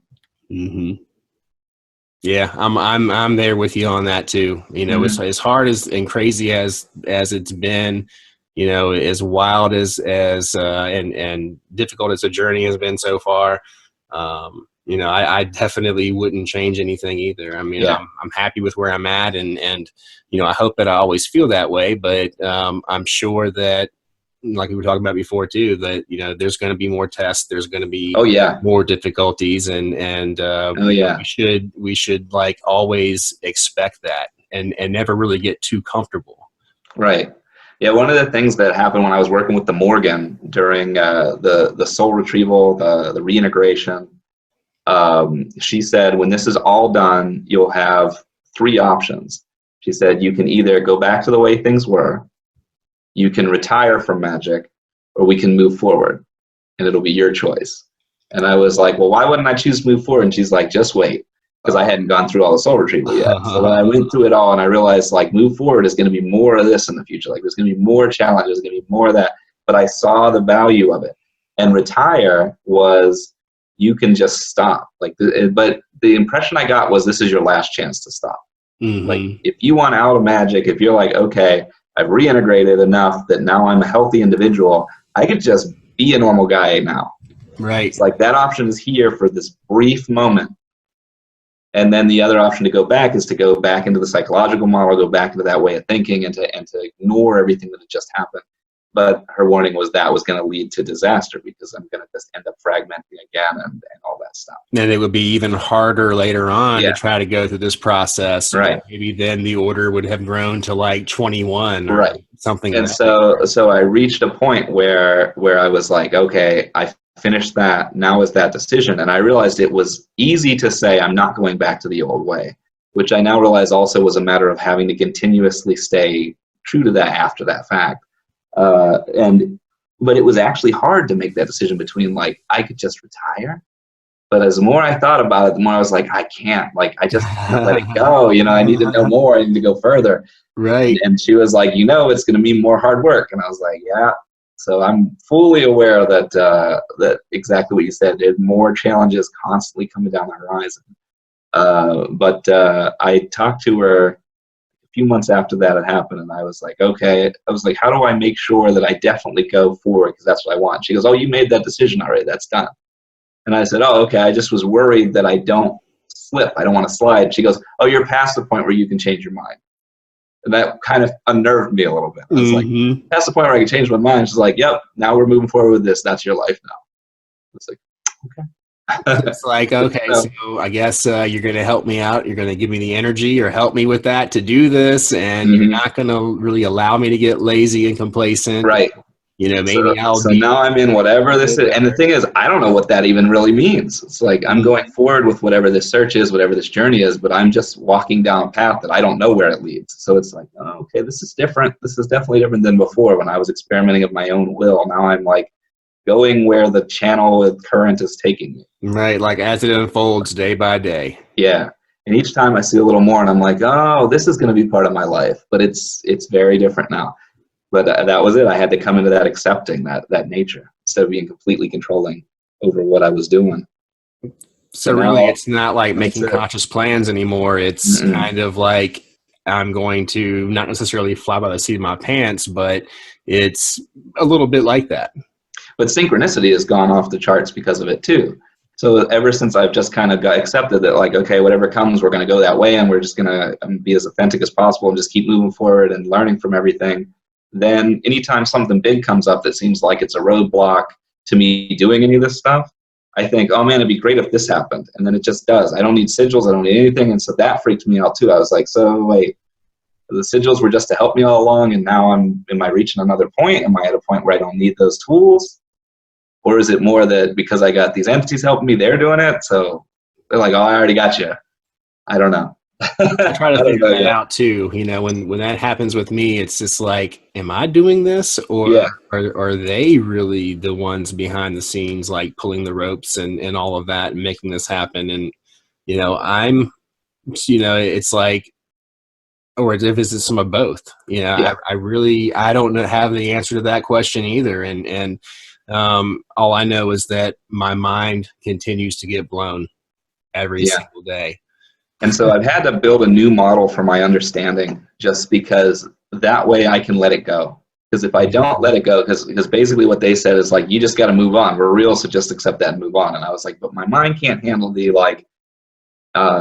parts of me can come out and be real. I can make servitors. Those are actually real things. There's also what people call thought forms that can be real. You have entities that I didn't make that are real, like entities from other people could come affect me. Entities that are from archetypes could be real. Like there's all these different things. And I was like, but they all seem somehow related. And then there's this tie-in with when I work with the Morgan, when I work with Tiamat, I feel energy in me that seems to resonate with them. There's some part of me involved. And so finally I made this model that was they're like an energy or a force or an archetype or whatever you want to call it. They're a real thing out there, but part of that same energy is in me. Mm-hmm. And so I'm able to tap into them through my energy. Right. So that's why we need to resonate, as people call it. That's why we need to get in that state where we can feel their energy within us, because that's how you're linking to the bigger, grander them that's outside. Then like they're in and out at the same time. Yeah.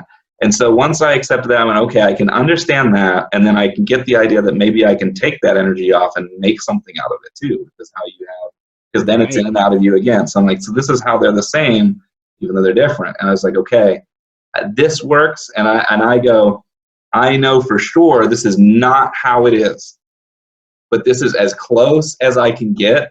But it's a working model that I can grasp. So now I'm like, that's my model. So I'm like, this is the model right now. It is completely a changeable model as opposed to my old one. It's not rigid. So anything proves otherwise, I'll just change the model. But I'm like, I needed a model. I was like, my brain needed a model to grasp. So they're like, we'll let you have it until we are ready to shatter it. They're like, that's a close enough version. You're good to go. Now let it go. And I was that makes a lot of sense to me. It really does.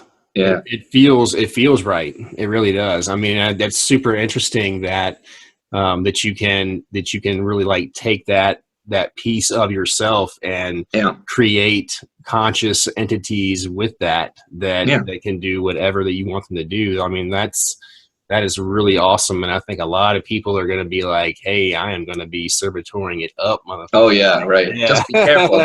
just make sure you do it the safe way, not the bad way. You know, don't use trauma and things like that to make them, because then, especially if you do it on accident. I mean, I think we all have some of them, because I think we all do it on accident. But they have their own personality. There's no way to explain it other than that. They're their own being after a while. Mm-hmm. It's like they start out as like you with that trauma that you didn't want to feel, and they're over there, but then they evolve over time and become their own thing. It's like there are children at first, and then they grow up and they have their own personality, and they become their own person with their own agenda in a lot of ways. And at that point, they're going to like run amok if you didn't discipline them properly or what have you. And my experience is some of them want to reintegrate. Some of them are all for it, but not all of them. Was the shadow like, fuck you? Shadow was an interesting one because when I did him last, because he's the big one. Right. But he's always been like kind of, I realized later there was something I always called like the dark part of me or whatever, which I kind of repressed, which, you know, of course, but I didn't know it was the same entity because it's just a separate thing. So I was like, there's a dark part of me or whatever. And basically it was where I let all my pain go.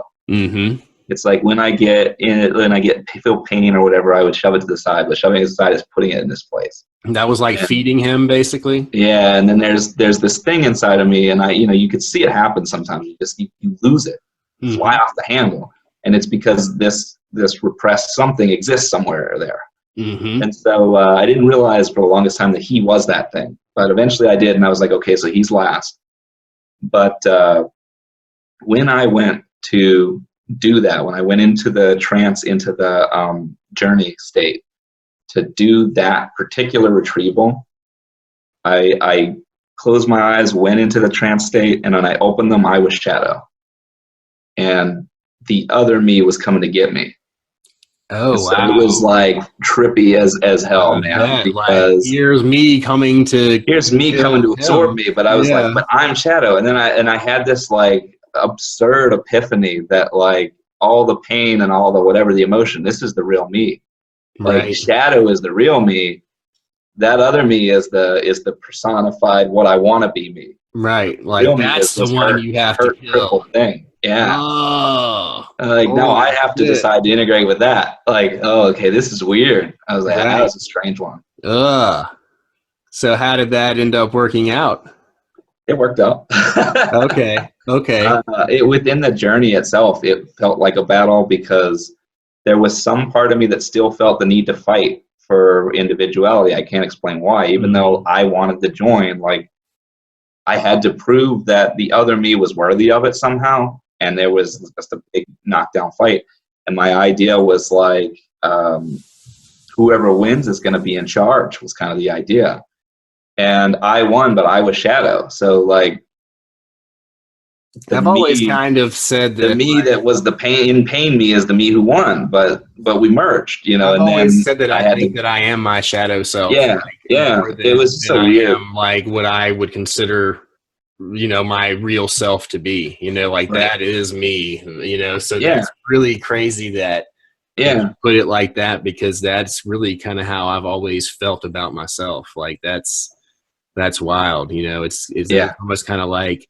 You know, I mean, I always want to be genuine, of course, but I always feel like, you know, nobody really knows who I am, you know, like I know who I am, but and then after that, I spent like months of time just accepting that pain and stuff is something I'm supposed to feel, that I'm supposed to be that way.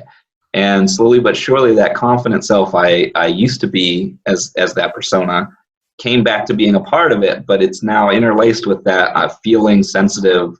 You know, when I get hurt, I feel it now. When I hear people say bad stuff, it hurts now. But like, I just process it and let it go. But I have to do it now because now I'm that also. It's very apparent to me that it had a substantial change to do this. That it isn't just like some psychological, oh, you think it happened, so now you feel better. It's like, no. I feel emotion on a whole different level now. So. And you can relate to other people and their emotions and kind of your level of like empathic ability increased quite a bit. Yep. Yeah. So all of that. And then after that, Morgan and Tiamat left me alone for a long time. And they said, you know, for a few months, and they were saying, you know, work on self-reflection and figure it out. And I had these books, my fiction I'd worked on before, and they were like, rework all your fiction into just one big thing that's like a history, which I thought, you know, well, that's not a sellable thing, but okay, why not? So that became my hobby for a few months there, working on this thing, building all this thing, but it made me go back and look at stuff I wrote as a kid, stuff I wrote as an adult, stuff I wrote when I was depressed, stuff I wrote other times, and I'm like, I see what's really going on here. It took me a while to get into it, but I was like, you're putting together a map of my emotional self, not my physical activities that happen in my life. You're putting this like to show me that we're not just the events that we do. were also these experiences on top. And Right. like, for some reason, I'm ignoring all these experiences. Like, no, put them back on there. And it was helping me process exactly what I had just regained from all this stuff. So I was like, okay. But it was a couple months into it before I was like, oh, I see what's happening here. I see the value in this. So I wrote that whole in and of itself sounds like a really, really awesome read. You know, Oh yeah. like it sounds like they were kind of giving you like, this is really like the premise. Like, this is what you should be writing about. Right. Once you realize that. So is that something that you're planning on doing? I don't know. I haven't figured that out. I've had a few people that say I want to read, because it's just the old fiction I wrote, like reworked. So it isn't necessarily like, it's not going to teach people how to do any of this stuff. It's not like a grimoire.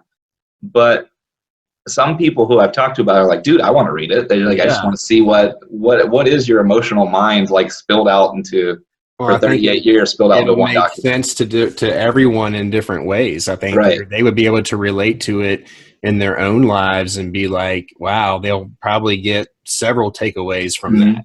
So I've thought about it. If I do it, I'll definitely send it to an editor first, because I know my grammar can be pretty rough to get around. But it'd probably be a year out if I did that. Kind of seems like that's what you're supposed to do. Yeah, we'll see. from where I'm sitting, anyways. I feel it, man. I've had a lot of people reach out to me after I brought up that I had made it, because I don't remember what video I talked about on, but I had a lot of people like, dude, I would read it. Because I think I would do, if I did it, I'd make it a free PDF for people to read, because I'm like, it's free. But then I'd make a hard copy too, just because some people don't want to read off a screen. I get that. I'd be like, dude, you have to pay for the hard copy, because I have to pay for the hard copy. Right. But I'm more of a hard copy type of person myself. So am I, which is why I know the value of that. Right. So I don't know. I've been thinking about it. I put it on my list of things to look at next month, basically, is, do I want to edit this? It's because I'm doing enough other stuff this month. We're always busy with something. Hey, well, March kind of seems to be your month, right? Yeah, that's true. So, maybe if it's not March, then maybe it'll be April if once you get through March. But we'll see. Yeah. Well, I finished all of that stuff about 2 months ago, and then Morgan shows back up, Tiamat shows back up, and so now that we've been working on this whole no bullshit thing, is what I call it, where it's anytime you've been deceptive to yourself, we're gonna get rid of that. Ooh. That has been interesting in its own way, because now it's like, okay, certain aspects I had about how I thought relationships work, turns out that's a lie to make yourself feel better, things like that, all kinds of stuff. Where you're like, truths you don't want to look at, that you hidden from yourself. Like, are you a people pleaser, or right. do you like let people walk all over you, like things like that, like. And then when you face it, you have to decide situations, or should you go. Yeah, and when you face it, you have to decide, do I want to keep doing this? Because then it's your choice at that point, which is the funny thing about self-deception. Self-deception allows you to keep doing a pattern you don't like. So I look at it like, oh, now I need to change this. And I'm like, okay, so this is the next big hard task I'm working on now with these entities. More getting out of your comfort zone. Yeah. Yeah. Which is exactly what was expected. Man. Oh, yeah. It's very tough. I go through that all the time. Like, when I have to write up one of my employees or something. Oh, I know it's always going to be a tense situation, because I have to call them out on some bullshit that they did, and rightly so. I mean, I should fucking do it, but I'm always hesitant, because I'm like, I don't want to hurt their feelings. I don't want to make them feel like less of a person. And, and then on the other hand, it's like, I don't want them to get pissed off and quit. And it's just kind of like, well, maybe I should just say fuck it and just let this one slide. And it's like, well, you already let 5 slide before. You need to fucking man up and be like, this is the deal, blah blah blah blah blah, and just do it and get through it and be a fucking man. That's it. It's hard though. It's really hard for someone like me, anyways. I mean, some people thrive on that. And I look at them and I'm like, fuck, dude, I wish I could just not give a fuck about how people feel and just say whatever I want to say. Yeah, I've got a friend who's very big on the he just says, don't give a shit what other people think. And he says it like it's the easiest thing in the world. I'm like, man, that is a tough one. I'm getting better and better at it, but there's always that piece of something that gets under your skin. Well, because it feels like when you do that, for me anyways, I feel the pain that either I'm going to invoke within them, or or either maybe that's not how they're going to feel at all. Right. That's just me being insecure to stand up to them. I don't really know which it is, but it's just something that I'm always kind of like just putting my toes in the water, and I'm scared to jump in. Yeah, it's a rough one. Usually after I do it, and I think it's like anything else, it's like it's always it's always so much harder in your mind than it's really going to be. And once you do it, you see that it wasn't a fucking big deal. But even though you have a few of those experiences with the certain aspects, it's like it's still hard. You're like, ugh, like I haven't really gotten comfortable enough in doing this to where it's not. I've had the realization like, oh, climbing that mountain wasn't that difficult. It was a lot harder in my mind than it really was. But stuff like that, I haven't gotten to that point yet to where I've really kind of like crest the mountaintop where I'm like, yeah, I could do this any day. I want to come in and bust their asses. Yeah. So I'm still like, oh shit. All right, I want to do it tomorrow. I'll do it tomorrow. Like I'll be procrastinating, and it's like 2 weeks later, I finally, write them up, and it's like, what? Like they don't even remember doing it. Like that was like 3 weeks ago, dude. And it's like, yeah, I've been busy. It's not really because I'm just like terrified to do this. It's I've just been busy, man. Right.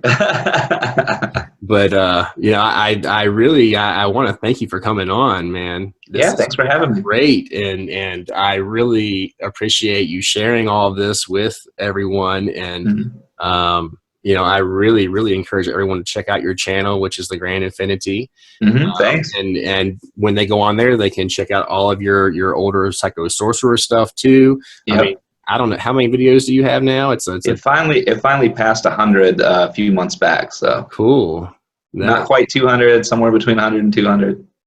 Well, it's a lot of content, and all of it is excellent content. I'll tell you that. And thank you. Oh yeah, dude. I mean, I've watched a lot of your stuff multiple times, and I find that I get something different out of it each time I watch it too. So maybe some people that if they are familiar with you, I highly recommend that you go back and watch some of the stuff that maybe you've already seen before, because you will have a different takeaway from it than you did the first time. At least I always do. Yeah. So we'll definitely do this again, man. Yeah, definitely. And once again, I appreciate everyone for watching. And if you haven't subscribed, please subscribe. My channel is From the Light of the Darkness, so you can check mine out too if anyone's interested in that. And have a good evening, man. Yeah. Safe travels. See ya.